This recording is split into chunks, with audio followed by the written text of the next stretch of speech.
Assalamualaikum dear students. I hope you all will be well. Dear students, today I'm going to cover one of the most important topic, themes of American Bread by Pepsi Sidwa.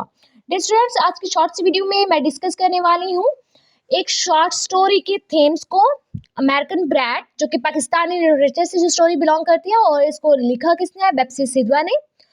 Dear students, इसकी summary के ऊपर मैं पहले debate कर चुकी हूँ, उस पर एक वीडियो मैंने बनाई है, तो इस वीडियो को देखने से पहले आप वो वीडियो देख लें ताकि आपको ये टॉपिक क्लियर हो जाए। तो शुरू करते हैं आज की अपनी video, themes of American bread. सबसे पहला जो थीम है वो है cultural clash and identity crisis. ये जो नॉवल है हमारे पास वो ये क्या हाईलाइट करता है, स्ट्रगल ऑफ फेरोजा का स्ट्रगल हमें नजर आता है इसमें। एक पारसी गर्ल थी पाकिस्तान से, देन वो यूनाइटेड स्टेट्स चली जाती है। क्यों जाती है? क्योंकि उसकी फैमिली कहती है कि बहुत ज़्यादा कंजर्वेटिव है, ठीक है, और ये बहुत ज़्यादा रिलीजियस के पीछे भाग रही है, रिलीजन के पीछे भाग रही है, तो इसे बाहर भेज देते हैं ताकि इसे रहने का सलीका आए। ओके, सो कल्चरल क्लैश हमें नज़र आया इसमें।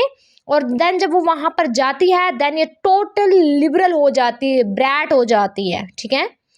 देन हमारे पास है फ्रीडम वर्सेस ट्रेडिशंस। फिरोजा जनरली जो है वो रिप्रेजेंट करता है individual freedom and societal expectation, ठीक है, उसकी आज़ादी और फिर सोसाइटल की एक्सपेक्टेशंस क्या थी ये सब दिखाते हैं। वहाँ पर क्लैश आ जाता है, टेंशन आ जाती है, यानी उससे एक्सपेक्ट ये किया जा रहा होता है कि वो अपने ट्रेडिशन को नहीं भूलेगी, ठीक है, ट्रेडिशन को लेके चलेगी, बट हुआ क्या, एट द एंड स्टोरी में नजर आया कि वो ट्रेडिशन को भूल जाती है, इवन को रिलीजियस से भी बहुत ज़्यादा दूर हो जाती है, वो अमेरिकन ब्रैट बन जाती है, ठीक है, यानी बहुत ज़्यादा उन्हीं उसमें जो है वेस्टर्न कल्चर को ही अडेप्ट करके उसी में ढल जाती है।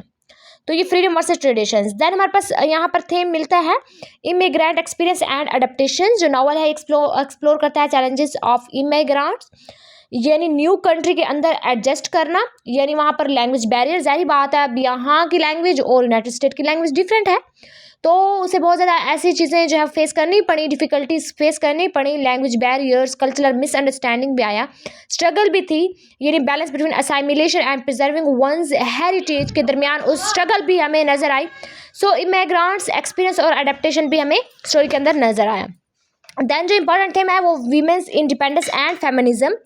फिर उसकी ट्रांसफॉर्मेशन इन अमेरिका के अंदर उसकी ट्रांसफॉर्मेशन जो वो किस चीज़ को सिम्बलाइज करता है, फीमेल एम्पावरमेंट को, यानी उसने कहाँ से क्वेश्चनिंग पार्टी जो उसका पेट्रियार्कल नॉर्म थे, ठीक है, यानी जो पाकिस्तान के अंदर या उस एरिया के अंदर जहाँ पर वो पहले रहती थी, ठीक है, और जो वहाँ पर कंसेप्ट था वीमेंस को कैसे सप्रेस रखा जाता था, यानी वीमेंस के एक लिमिटेड फ्रीडम थी ना, लाइक एक लिमिटेड, वो डोमेस्टिक इस तक जो थी वो बिल्कुल कॉन्फाइन थे, ठीक है, वीमेंस। तो जब वो बाहर गई, सही है, तो उसने अपने इसके ऊपर यानी यहाँ ट्रेडिशंस के ऊपर उसने क्वेश्चन करना स्टार्ट कर दिए थे क्योंकि चेंज आ गया था ना उसके माइंड में। सो देन एक contrast to the expectation placed on women in her homeland. So उसका माइंड लेवल टोटल जो है वो अमेरिका जाके चेंज हो जाता है। उसकी जो वो चाहती है कि वीमेन को इतना इंडिपेंडेंट होना चाहिए, ठीक है, यानी वो अपनी मर्जी से शादी कर सके, अपनी मर्जी से अपनी लाइफ को गुजार सके। जैसे कि वो डेविड से जो है वो लव में होती है, बट डेविड की फैमिली नहीं मानती और इसकी फैमिली भी ड्यू टू डिफरेंट रिलीजन, सो इनके दरमियान जो है वो क्लैश आ जाता है और इनका जो भी सिस्टम होता है वो ख़त्म हो जाता है। सो ये थीम भी हमें नज़र आया स्टोरी के अंदर। देन हमारे पास इंपॉर्टेंट थीम है जनरेशनल एंड फेमिलियल कन्फ्लिक्ट्स। जो नॉवल है पोर्ट्रे करता है कन्फ्लिक्ट बिटवीन जनरेशन के दरमियान जो है वो कन्फ्लिक्ट हमें नज़र आया। फेरोज़ा और उसके मदर जरीन के दरमियान कन्फ्लिक्ट जो है नज़र आया हमें। देन जरीन जो है वो प्रोटेक्ट करना चाहती है अपनी बेटी को वेस्टर्न इन्फ्लुएंसेस से, बट जाहिर बात है वो उसके अंदर ढल जाती है, टोटल वो उस चीज़ के अंदर फंस जाती है, उस कल्चर के अंदर। सो ये कन्फ्लिक्ट में नजर आया religious and ethnic identity as a Parsi.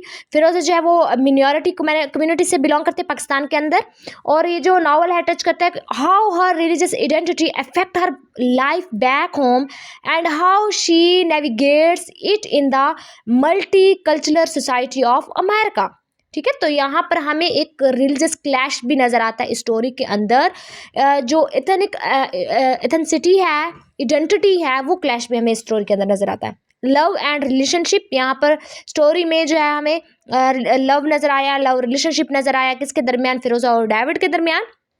जो फिरोज़ा थी वो पारसी फैमिली से थी, बट डेविड जो था वो वेस्टर्न कल्चर का ही था। सो इसकी फैमिली दोनों की नहीं मानती। सो लव एक रोमांटिक इन्वॉल्वमेंट भी हमें यहाँ पर नजर आई कि किस तरीके से फिरोज़ा जो एक Parsi girl non Parsi man के साथ किस में है, रिलेशनशिप में है। सो ये भी एक इम्पॉर्टेंट थीम है, और ये थीम ये हाईलाइट करता है कि किस तरह रिजिड बाउंड्रीज है, ट्रेडिशन की किस तरह रिजिड बाउंड्रीज है, और एक ट्रेडिशन जो है वो एक गर्ल के लिए उसको फॉलो करना कितना ज़रूरी है, ये भी हमें स्टोरी के अंदर नजर आया। सो डियर स्टूडेंट्स, ये एक शॉर्ट सी video about themes of American bread. I hope आप लोगों को इस वीडियो से टॉपिक क्लियर हो गया होगा। Thank you for watching my video. Allah हाफिज़।